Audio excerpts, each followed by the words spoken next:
విశాఖపట్నం జిల్లా వ్యాప్తంగా నవమి వేడుకలు అంగరంగ వైభవంగా జరిగాయి.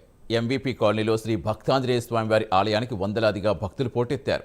కళ్యాణ మహోత్సవానికి సంబంధించిన మరింత సమాచారం మా కరెస్పాండెంట్ సతీష్ నాయుడు అందిస్తారు. విశాఖ జిల్లా వ్యాప్తంగా శ్రీరామనవమి పురస్కరించుకొని వాడవాడలా శ్రీరామి వారి కళ్యాణ మహోత్సవం ఘనంగా నిర్వహిస్తూ ఉన్నారు.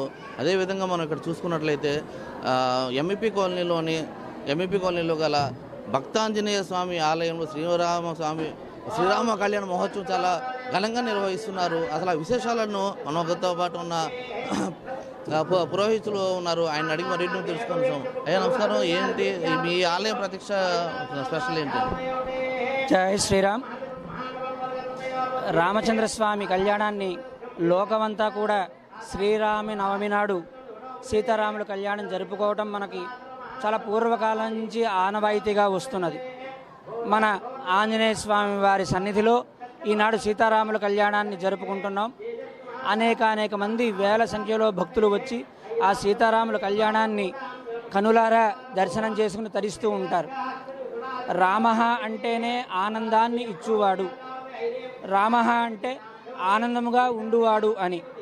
అటువంటి రామనామాన్ని జపిస్తూ రామచంద్రస్వామి ఈ లోకాన్ని తరింపచేయడం కోసమని ఈనాడు పరమాత్మ శ్రీమన్నారాయణుడు వసంత ఋతువు ప్రవేశించగానే చైత్ర శుద్ధ నవమి నాడు ఈ లోకంలో మానవుడిగా అవతరించాడు రామచంద్రస్వామి.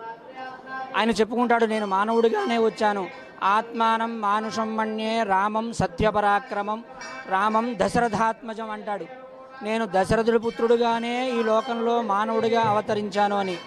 ఆయన మానవుడు ఎలా ఉండాలో నడిపించి చూపించినటువంటి వాడు. ఒక తండ్రి గారి దగ్గర ఎలా ఉండాలి, తల్లిదండ్రులతో ఎలా ఉండాలి, అన్నదమ్ములతో ఎలా ఉండాలి, ఒక చక్రవర్తిగా ఎలా ఉండాలి, ఒక గురువు దగ్గర ఎలా ఉండాలి అనేటటువంటిది కూడా లోకానికి నడిచి చూపించి ఆదర్శప్రాయుడైనటువంటి వాడు రామచంద్రస్వామి. ఆ రామచంద్రస్వామి యొక్క తిథిని పురస్కరించుకుని మనం నవమి నాడు, నవమి అవికారి అంటారు, 9 అవికారి సంఖ్య. మనం 1 నుంచి 9 వరకు వెళ్ళిన తర్వాత మళ్ళీ మొదటికి రావాలి అంటే ఏదైనా పక్కన చేర్చుకోవాలి. ఎలా హెచ్చవేసినా 9 సంఖ్య వస్తుంది. అంటే 9 నుంచి మించినది లేదు. భగవంతుణ్ణి కూడా మించినటువంటి వాడు లేడు కనుక నవమి సంఖ్య నాడు స్వామి ఈ లోకంలో అవతరించాడు.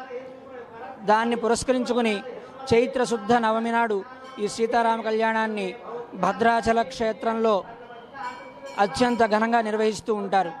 అలాగే రాష్ట్రమనే కాదు, ప్రపంచంలో నలుమూలలా కూడా ప్రతి వాడలా వీధిలా గ్రామాన కూడా ఈ శ్రీరామనవమి వసంత ఉత్సవాలు చాలా ఘనంగా భక్తులు జరిపించుకుంటూ ఉంటారు. ఈనాడు రామచంద్రస్వామి కళ్యాణం ఇప్పటి వరకు కళ్యాణం ప్రారంభమైంది.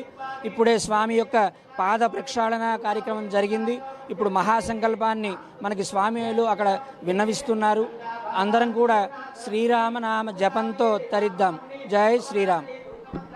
శ్రీరామనవమికి ప్రత్యేకంగా ఇక్కడ అదే రోజు పట్టాభిషేకం కూడా కార్యక్రమం చేస్తూ ఉంటారు. అసలు దాని విశిష్టత ఏంటి స్వామి? రామచంద్రస్వామి పట్టాభిషేకాన్ని కొన్ని ఆలయాలలో నవమి నాడు జరుపుకుంటారు కళ్యాణం అనంతరం. కానీ మనకి భద్రాచలం లాంటి క్షేత్రాలలో నవమి నాడు కాకుండా మరునాడు పట్టాభిషేక కార్యక్రమం జరిపిస్తూ ఉంటారు. రామచంద్రుడు రావణ వధానంతరం విజయాన్ని సాధించి అయోధ్య నగరానికి వచ్చిన తరువాత ఆ రామ లక్ష్మణ భరత శత్రుఘ్నులు నలుగురికి కూడా రాజ్యాభిషేకాన్ని చేస్తారు.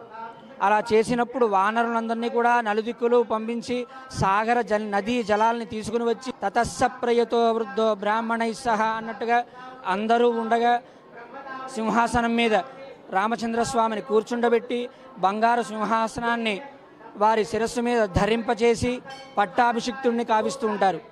ఆ వృత్తాంతాన్నే మనం సీతారాముల కళ్యాణ అనంతరం కూడా పట్టాభిషేకం మనం జరుపుకుంటూ ఉంటాం. జై శ్రీరామ్. ఇది మనం చూసాం కదా, ఇక్కడ మనకు ఎంవీపీ కాలనీలో ఉన్న 40 సంవత్సరాల చరిత్ర కలిగిన ఆలయంలో శ్రీరామనవమి ఉత్సవాలు ఘనంగా జరుపుకుంటున్నారు. ఎంతోమంది జంటలు పాల్గొని ఎంతో శోభాయమానంగా జరుగుతున్న కళ్యాణాన్ని తిలకిస్తూ ఉన్నారు. కెమెరామ్యాన్ అరుణ్తో సతీష్ నాయుడు, ప్రైమ్ న్యూస్, విశాఖపట్నం.